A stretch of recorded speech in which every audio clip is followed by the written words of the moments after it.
Samantha, how long are you going to take? What time are you coming home? What are you doing with Cindy? It's already this late. Where have you been all morning? You didn't even come home to make lunch. I've been at the hospital to have a checkup. I reminded you when I left this morning, didn't I? And I think I told you that I would have this checkup a week ago when I made the appointment. I mentioned that I wouldn't be able to prepare lunch for you. I'm thinking of going to my parents' house to let them see Cindy. I'll spend a few hours there, and hopefully Cindy will be able to have a nap before I come home. Cindy was only born last week. You can't parade her about outside all day. You've got to bring her home right now. It's already this late. I can't believe you could be so irresponsible. Don't you care about Cindy at all? She could get sick this late. It's still 1:30, and there's no need to be so overprotective. I've taken precautions for the sunlight, and we're only going to see my parents. It's not like I'm taking her to meet everyone I know or pushing her pram through a crowd of sick people. I'm following the doctor's advice and making sure she can do anything that I didn't think we both could manage.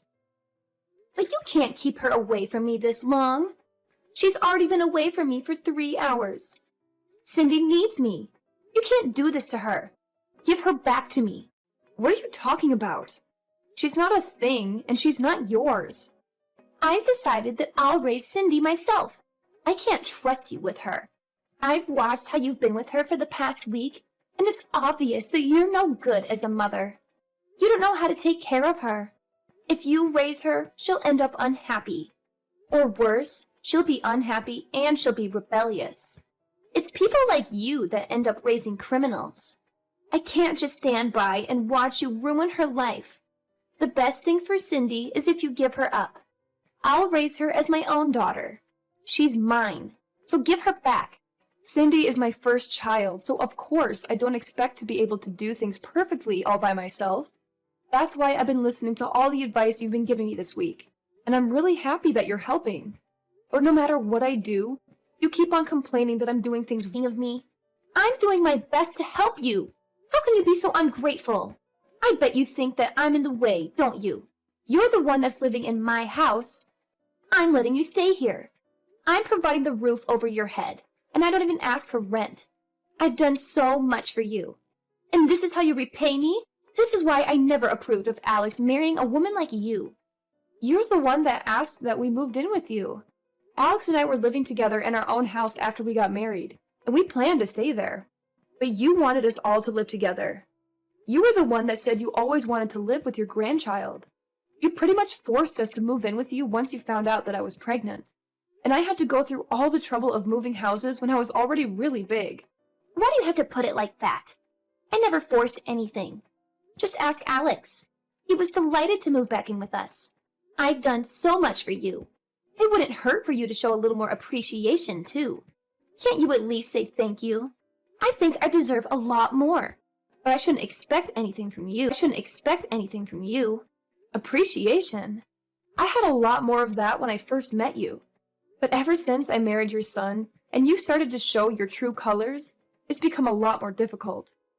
Especially after we moved in together. And you wouldn't stop making hurtful comments about the way I did chores and the way I prepared dinner. The stress and fatigue just piled up, and I couldn't please you no matter what I did. I didn't know you could get any ruder. When have I ever made hurtful comments about anything you've ever done? If I've made comments, it's just because I'm giving you advice as your senior in life. If you think I've been hurtful, it's because you're trying to make me out as the bad person in this story. I'm an adult too. I understand the difference between advice and sarcastic, backhanded comments. And it's not just those comments. You don't like the food I make, even though I've done my best to follow your recipes. And if you really don't like my cooking, then you can always make your own. But you insist on having me prepare your serving too. And sometimes you throw it all away right in front of me. It's not just insulting, it's wasteful. Did you really think that I could just brush that off as advice? I don't understand how you could do something so mean, just for the sake of showing me you don't like my cooking. I threw it away because it didn't taste good. What's the problem? Did you really think that it was good enough to serve to Alex and my husband? Nobody would want to eat something disgusting like that. So I saved them the trouble. I just did what they would have wanted to do anyway. If anything, you should be thanking me for not letting them eat something as horrible as that slop you call food. That's what I'm talking about. In the past few months we've spent living together, you've never eaten my food without making a face, a comment, or throwing it all away. On top of that, you were making me do all the housework right up until the birth. I couldn't have a moment's rest while you were around, even though my back hurt and my feet hurt, and I was so tired. Even when my contractions started and I was begging for you to call an ambulance, you wouldn't call and told me that I was overreacting. I couldn't even get to the phone myself. I thought I was going to give birth right where I was. It wasn't until Robert passed by my room and noticed that my water had broken that I was finally able to go to the hospital. I'm grateful for my father-in-law's care and consideration. But if you want me to be grateful for you, then you'll have to do something I can be grateful for first. You shouldn't expect everyone to do everything for you. You could have gone to the hospital by yourself. You're so spoiled. It shows that your parents must have been overly protective of you as a child. No wonder you're so disrespectful towards me. Did you really think that I could drive all the way to the hospital safely when I was getting contractions every 5 minutes? Even after I gave birth? You didn't say anything to me. You didn't ask me how I was doing. Not even a word about how well I had done. Even though I was in labor for 15 hours. I was too busy thinking about Cindy. What did you expect? My first and only priority was the baby. So what if you gave birth? It's nothing special. I gave birth too, and you don't see me begging everyone for praise and compliments. I didn't expect you to compliment me, but I think anybody would be happy to hear something from their family. And anything would have done. And I'd like to remind you that I was only discharged from the hospital a week ago. I've been waking up over and over in the middle of the night to feed Cindy. I haven't had any sleep at all this past week. I'm still trying to get used to a lot of new things, a lot of new emotions, and a new sleep routine. And I'm literally all over the place. But you're still making me do all the housework. I thought you said that it would be better for us all to live together because you'd be able to help out with the baby. But you haven't been doing anything. Even though Alex and his dad say that I don't have to do anything, to rest when I can, and not to push myself too hard, I have to do everything while they're at work because you won't do anything. Oh, you really are spoiled. You are the one that married my son, not the other way around. What's the point in having you here if you're not going to seriously think that you can spend your days just laying around doing nothing? You're being childish if you think that's how things work, just because you've moved in with us. I'm here to be with Cindy, not with you. And you shouldn't expect everyone to be nice and kind to you just because you've given birth. So what? That doesn't change anything. You're sorely mistaken if you think you get to slack off just because you've had a baby. The one thing we all care about is Cindy. I couldn't care less about you, and nobody else does either. We only need Cindy. I can't believe you're not going to even bother to hold back your punches. I take it you mean that there's no use for me at your house if I'm not going to do all of your housework for you? That's right. I'm glad you finally understand. We only need Cindy to make us happy.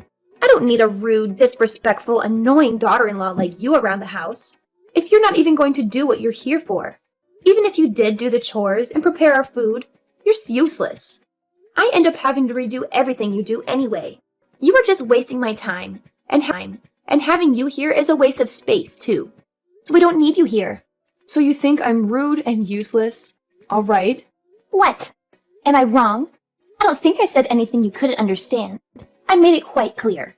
We don't need you in this house. To be honest, I'd prefer if you'd leave as soon as possible and never come back. You don't have to worry about Cindy. She'll be in good hands. We'll raise her without you. I think that's best for her as well. She doesn't need a useless woman like you as her mother. I just want to check if you want me to leave. Then that means you don't want to live with me, doesn't it? How many times do I have to tell you? I don't want to live with you, and I want you out of my house. Do you understand? Yes, I do. I understood that perfectly. Then I won't be coming back. I'll be staying at my parents' house. They've got a spare room that I can use, so there's no reason for me to return today. I'll go and get my things another day. Will that make you happy? Of course. Do whatever you want. You're an adult. I don't care where you stay, as long as it's not in my house. Nobody in this house is waiting for you to return anyway. I'll have Alex go and collect Cindy from you when he gets home from work. So make sure she's had her rest, and you've got all her things ready by then. I'll let you spend these last few hours with her, at least. You're not going to come back to this house, so this will be the last time you ever see her. I'm glad you finally come to your senses. You're not fit to be a mother.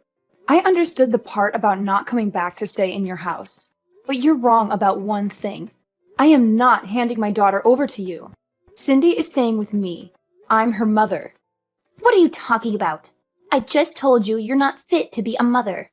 Are you going to take her away from me? You can't do that. She needs me. Oh, you think that I'm not fit to be a mother because I need support to raise her? And because I can't handle all of the housework on just 1 hour of sleep a night? You expect the impossible from me. You're saying that I'm taking her away from you, but you're not her mother. She was never yours to begin with. She's my granddaughter. That makes her mine. I don't think that your way of thinking that she belongs to you is very healthy for Cindy. I don't think that raising her in an environment where you think that you can treat me however you like is good for her either. Alex and Robert have both lost their patience with the way you've been treating me. I know that the both of them have done their best to talk with you privately and get you to change your attitude, but it still hasn't changed after months. And if it's only going to get worse now that Cindy's born, I'd rather not live with you either. Your own son and husband have given up on getting you to change your ways, so there's no way I can keep hoping. Robert as well? You're lying. I remember him mentioning something about you, but I forgot what he said. It didn't seem very important. But I know they all hate you. Nobody wants you to stay in our house, and we're all happy that you finally have given birth so we can get rid of you and keep Cindy. Who's they? Do you mean Alex and Robert? Because I know Alex loves me, and Robert is a wonderful father-in-law to me. And even if they did actually hate me, I think they'd be more mature about it. You've been far from mature these past few months. You've been passive-aggressive and childish at best. All you've done is bully me and make me feel bad about myself. I've had enough. We've all had enough of your behavior. If you're not going to fix it, then there's no point in sticking around and waiting for you to change. I'm not returning to your house. And if you won't reflect on your actions, I won't let you meet Cindy. You won't let me see Cindy? That's ridiculous. You can't do that. You can't keep her away from me. You have no right to do that. I'm not going to listen to a woman that can't even raise a child properly. You don't have to come back. But I'm not letting you keep Cindy. Give her back right now. Cindy will be happier that way. And you'll thank me one day when you realize that she belongs with us, not you. Don't be so selfish and give her up. I'm sorry, but who's we? Alex, Robert, and I. You should give her back to me for her sake. Robert's actually with me right now. Alex will be here soon too. He's already asked his manager for the rest of the day off after he's finished in his meeting. The truth is, it wasn't a hospital appointment I had this morning. I'm sorry I had to lie. But you wouldn't let me leave the house until I said that I would be going to the hospital. What? Then where were you? What were you doing? I was being honest when I told you I would be going to my parents' house, but I was somewhere else this morning. I went to have a viewing of a house with Robert to get his opinion. You went to see a house? But why would you do that? I didn't tell you to leave my house until an hour ago. And why would you need my husband's opinion? Alex and I have decided that we're going to move out. And when we told Robert, he was very interested in the idea too. Maybe you should ask him for the details when he returns home tonight, since I won't be coming back ever. But why would Robert be interested in looking at a new home? Alex and I have been thinking about moving back out ever since we first moved in with you, and you started to bully me. We've both hit our limits, and we can't take it anymore. It's too stressful being with you all day, every day. And he doesn't complain. But I know it's tough on Alex when I vent after he's had a long day at work. It's been hard for the both of us. The only reason why we didn't move out earlier is because it was a strain on my body to move our stuff to your house in the first place. And we didn't want to go through that again. Hit your limits? Stressful? What's that supposed to mean? You're just exaggerating. How pathetic. All I'm doing is showing you how to do things properly. Alex has had enough of your behavior too. He can't stand the way you speak to me. And he knows that you've been throwing away the food I make as well. He knows about how you follow me around when I do the laundry and the washing up, nitpicking at every single thing. He promised me that we would make preparations so that we can move out as soon as the baby was born. And he kept that promise. He found a few places that were open for viewing, and cut the choices down to 2 places so I wouldn't have to go back. He offered to pay half the deposit, saying that he wanted to come with us. Excuse me? Robert wants to move out? Well, he was obviously including me when he said that. He meant that he wanted to move in with us and move away from you. Apparently, he's had enough of your attitude as well, and since you won't change, no matter how many times he's spoken to you, he's decided to leave you. He's telling me that he left the divorce papers on the table in the living room. Have you seen them? He says he's already signed them, so you just have to sign your side and leave them there. He'll have them filed tomorrow. I found them, but I don't understand. Why would he want to divorce me? I haven't done anything to deserve this. Give your phone to him. I want to speak to my husband. He's with you, isn't he? Let me talk to him. I can't trust a word you say. Why would I lie? Those papers have already been signed, haven't they? I wouldn't fake his signature just to trick you. Robert says that he'll talk to you when he gets home, but that he's already made his feelings clear in past conversations. You just haven't been listening to him properly. Anyway, we're busy getting our new home ready. Could you wait until later? I don't understand why Robert and Alex have to move away too. I only said that you don't need to come home. What about me? What am I supposed to do? You can't leave me here by myself. Robert says that he'll give you that house in the divorce. He has no need for it if he's moving in with us. And he doesn't want you causing us trouble just because you can't find a new home for yourself. You're lucky he's being so generous. Alex and I have no intention of living with you ever again. And of course, we're not going to give you our daughter. Robert's decided he wants a divorce and that he doesn't want to live with you anymore. I think that explains everything you want to know. What about me?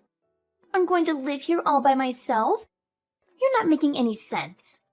Why can't I come with you? Weren't you listening to what I said? We've told you over and over that the way you've been treating me is unacceptable.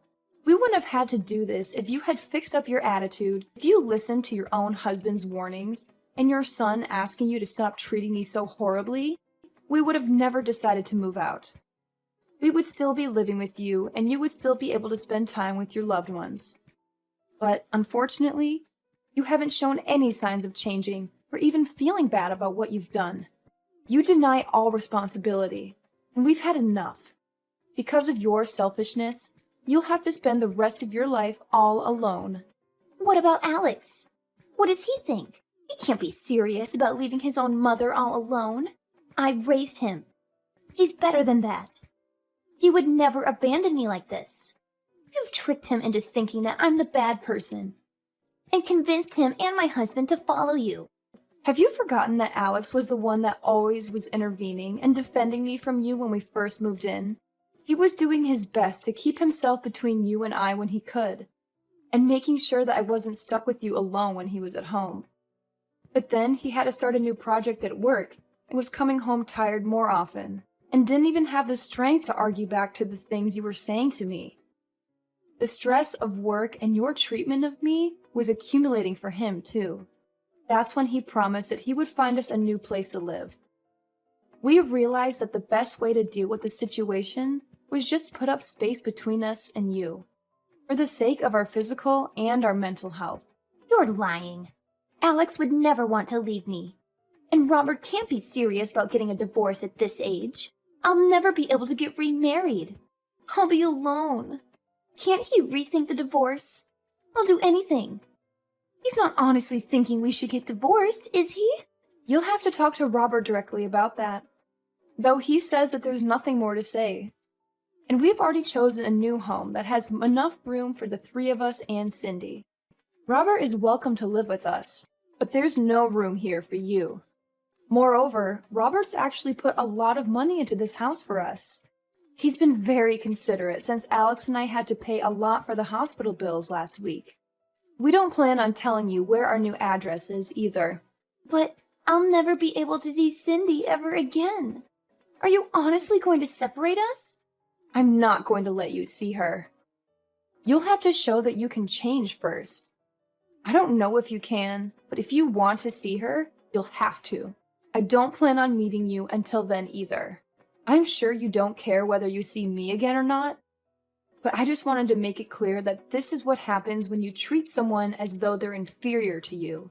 You end up alone. What did I do to deserve this? Why is everyone leaving me behind? You're telling me that I have to spend the rest of my life, my elderly years, all alone? That's too much. You don't have to go this far. I thought I would be able to spend the last 20 years of my life taking care of my grandchild. I wanted to have peace and quiet, and not worry about any of the chores or worry about money. This isn't what I wanted. I was dreaming of my life as a grandmother, but now I'll have to get a job. I have to do everything myself. I won't be able to see her. Really? I guess you hoped that I would be the person to take care of all the chores and plan to live off your husband's saving and pension, all without lifting a finger yourself. But you ended up breaking that dream with your own hands. You should have been more respectful towards the people around you if you wanted them to love and take care of you. I'm tired of you complaining about every little thing I do, but now you'll have to do everything yourself, and you won't be able to see your family ever again. That's the price you've paid. You'll have to accept it. Fine, I understand. I made a mistake. I shouldn't have been so nagging. I'll do my best to get on with you from now on. I'll change the way I've been acting towards you. So please don't move out. It's too late for that. We've already paid the deposit and signed the documents for the house. We won't change our minds about living away from you, and we'll be moving all of our things into the new place over the next few days. We're all going to live here in peace without you. Robert will be returning to your house this evening to pack up our essentials, so you should have a good long talk with him then. He'll be staying there until all of our things have been moved, but he's quite adamant about having the divorce, so I suggest you forget about talking him out of it, and talk about how you can make an effort to change your behavior. That way, you might have a chance to meet Cindy in the future. Samantha, I'm sorry. Let's all live together. I don't want to be alone. I think we might have gotten off to a bad start. But I'll change. I'll do whatever it takes. I'm sure you'll come to understand why I was so harsh towards you. It was for your sake, but I won't do that anymore. Just let me see Cindy. I find it hard to believe that you'll change when you're still making excuses. You can't even apologize properly. It's too late, after all. You can't change. Besides, you were saying yourself that you don't want to live with me, remember? I confirmed over and over. And you said that you wanted me to leave. Well, I don't want to live with you either. I hope you'll enjoy your final years without a rude, useless woman like me in the way. After her conversation with Samantha ended, Chloe had no choice but to wait for her husband to come home. The first thing Robert did when he returned to the house was to tell her that he wanted a divorce, and that he wasn't going to change his mind.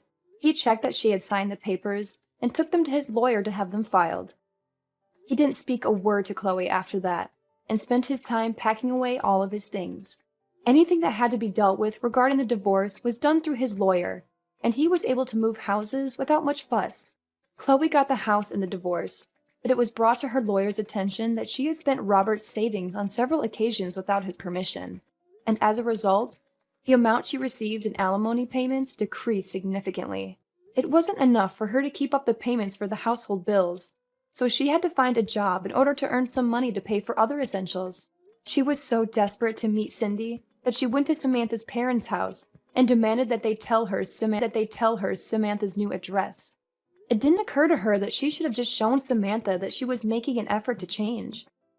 In the end, Samantha's parents called the police because of how aggressive Chloe was being, and Chloe was taken away in a police car to be questioned. Chloe was not only divorced and looking for a job, but she was also slapped with a restraining order from Samantha's parents. On the other hand, Samantha and Alex were living happily ever after with their small family and were looking forward to having their next child. Robert was delighted